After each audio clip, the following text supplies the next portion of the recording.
श्रीराम जय जय राम। भगवंतावर अकारण प्रेम करावे।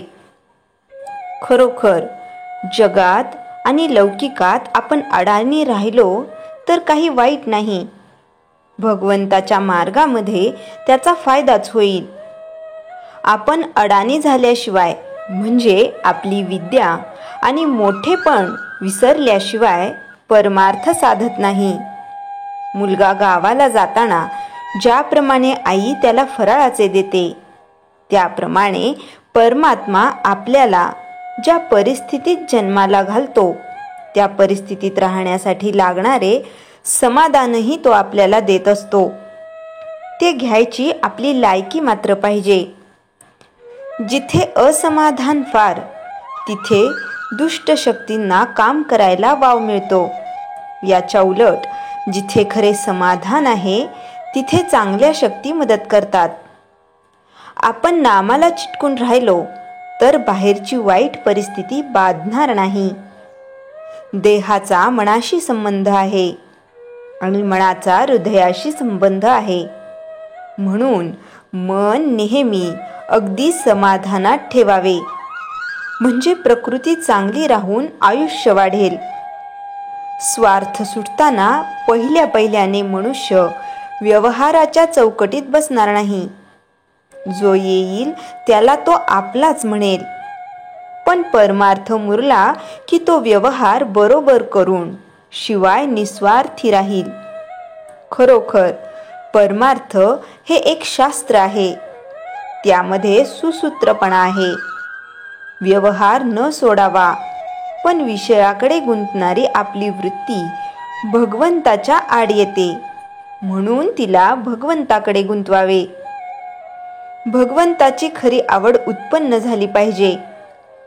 भगवंतावर अकारण प्रेम करणे याचे नाव परमार्थ। परमार्थाला डोके शांत पाहिजे। एका गृहस्थाला सगळीकडे रामाची मूर्ती दिसू लागली।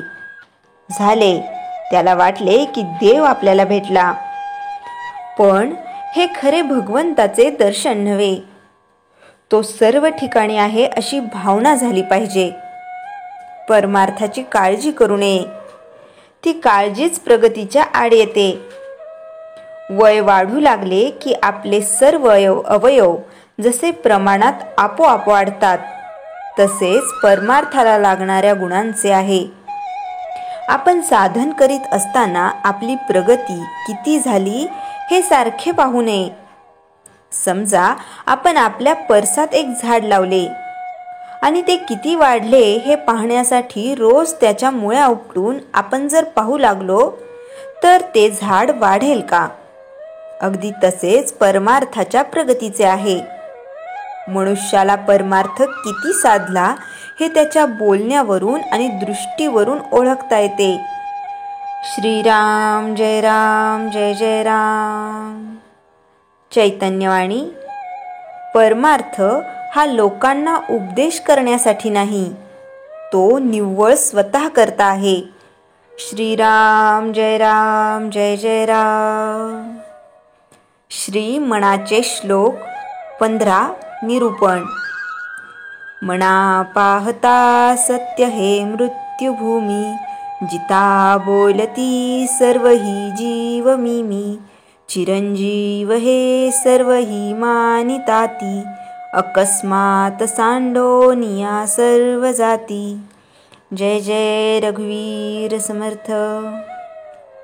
देह तोच मी अशा देहबुद्धीमुळे माणसातील अहंता बळकट होते। देहबुद्धीच्या आहारी गेल्यामुळेच मीपणाचा जन्म होतो। हा मीपणा शास्त्राने तुटत नाही। या मीपणाचे परिणाम अतिशय भयंकर असतात। समर्थ म्हणतात, मीपणे वस्तू ना कळे, मीपणे भक्ती मावळे, मीपणे शक्ती गळे वैराग्याची। दास 7:7:46। मीपणे प्रपंच न घडे, मीपणे परमार्थ बुडे, मीपणे सकळही उडे यश कीर्ती प्रताप। दास 7:7:47।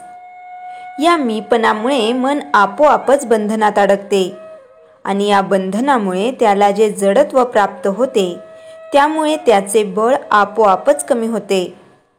समर्थांनी देहबुद्धीविषयी म्हटले आहे, नाना धोके देहबुद्धीचे, तर नाथ महाराज म्हणतात, देहबुद्धी जयापाशी पाप वसे त्या मानसी, दोष जाना अहंकार तेणे सत्य हा संसार, समूळ अहंतेच्या नाशी ब्रह्मप्राप्ती होय त्यासी, एका जनार्दनी अहंकार त्याग करावा सत्वर. देहबुद्धीने होणाऱ्या परिणामाची जाणीव असूनही सामान्य जीव आपल्या अंतापर्यंत स्वतःचे मीपण जपत राहतो. या अहंकारापोटी अनेक गोष्टी गमावतो आणि आयुष्याच्या अंतिम टप्प्यावर आल्यानंतर आपल्या वागण्याचा त्याला पश्चाताप होतो. ज्यासाठी आयुष्यभर धडपड केली ते काहीच प्राप्त झाले नाही याचे दुःख करत राहतो. सर्व काही मिळूनही शेवटी आपले हात रिकामेच ही जाणीव त्याला दुःखदायक होते. जय जय रघुवीर समर्थ. श्रीराम जय राम जय जय राम. शिष्य कसा असावा? शिष्य हृदय शून्य आणि आळशी नसावा, अविवेकी आणि अविश्वासी नसावा. ज्याच्या मनात विवेक नाही असा शिष्य नसावा. विवेक म्हणजे सारासार बुद्धी, केव्हा काय किती बोलावं किंवा बोलू नये हा विवेक आहे. उतावळेपणा, अविचारीपणा, संदेह वृत्ती कामाची नाही.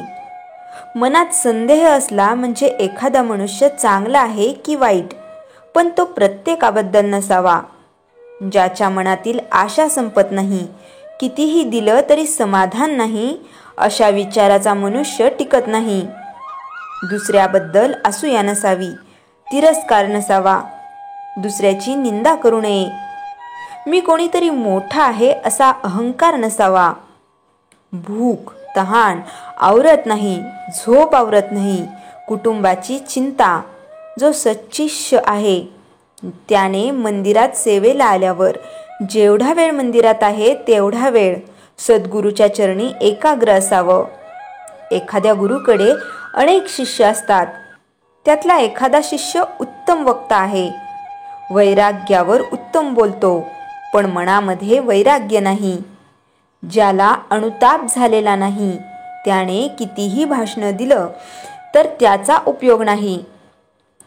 ज्याच्याजवळ भक्ती, विरक्ती, शांती, सद्वृत्ती, नम्रपणा नाही, थोडंसं सहन करण्याची शक्ती नाही, कुणाबद्दल मनात दया कृपा नाही, मनात समाधान नाही, असा शिष्य असून काय कामाचा? शरीराला सारखा त्रास आहे. काही धर्मकृत्य करायचं तर तिथे त्याला कंजूसपणा आठवतो. गुरुने किती सांगितले तरी ह्याच्यात काही फरक पडत नाही. गुरु शिष्याच्या वृत्तीत फरक पडावा म्हणून सांगतो. गुरुने कितीही सांगितलं तरी शिष्याच्या वृत्तीत फरक पडत नसेल तर उपयोग काय? जसं मुलाला आपण किती सांगितलं त्याने ऐकलं नाही, आपल्या मनाला खंत वाटते. मी याच्या चांगल्यासाठी सांगतो पण हा ऐकत नाही. तसं ती गुरुमाऊली आहे, तिलाही वाईट वाटतं. यांच्या कल्याणासाठी सांगतो पण यांना काहीच फरक पडत नाही. असा शिष्य काय कामाचा? आर्जव पाहिजे. या बसा, काही हवं आहे का, या गोड शब्दात बोलावं. सज्जन माणसं आपल्या कृतीवरून आपली पारख करतच असतात. ज्याच्या मनामध्ये अखंड परन्यून म्हणजे दुसऱ्यात काय कमी तेवढंच पाहायचं, काय चांगलं ते पाहायचं नाही. सदैव वागणं, बोलणं, कृती खोटं कायमच काय कामाचं? समजा शिष्याला सांगितलं मंदिराची व्यवस्था पहा, पण त्याच्याकडे हे गुण म्हणजे लोकांना त्रास देण्यात आनंद वाटतो.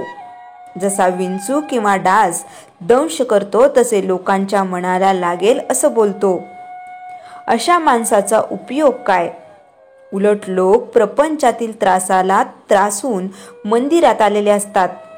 मग त्यांना आल्यानंतर आपल्या शब्दांनी त्यांचा त्रास कसा कमी होईल हे पाहायला पाहिजे.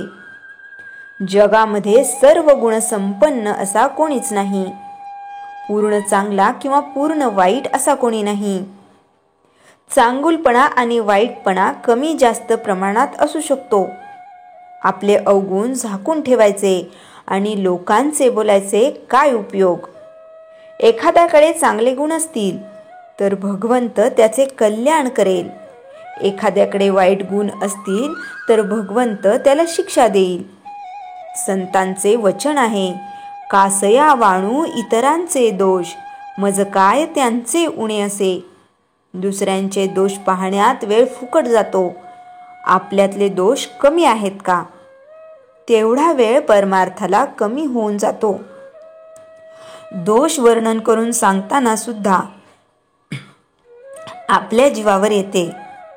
आपल्याला काही दुःख आहे, त्याचं त्याला वाईट वाटतं. दुसऱ्याच्या दुःखाला हा हसतो. असे जे मधांध झालेत त्यांना गुरु कितीही चांगला भेटला तरी काय उपयोग. गुरु त्यांच्यातला अवगुण काढायचं बघतो, पण हा सोडतच नाही. त्याला देव कसे भेटतील. साधक परिवारावरून श्रीराम जय राम जय जय राम.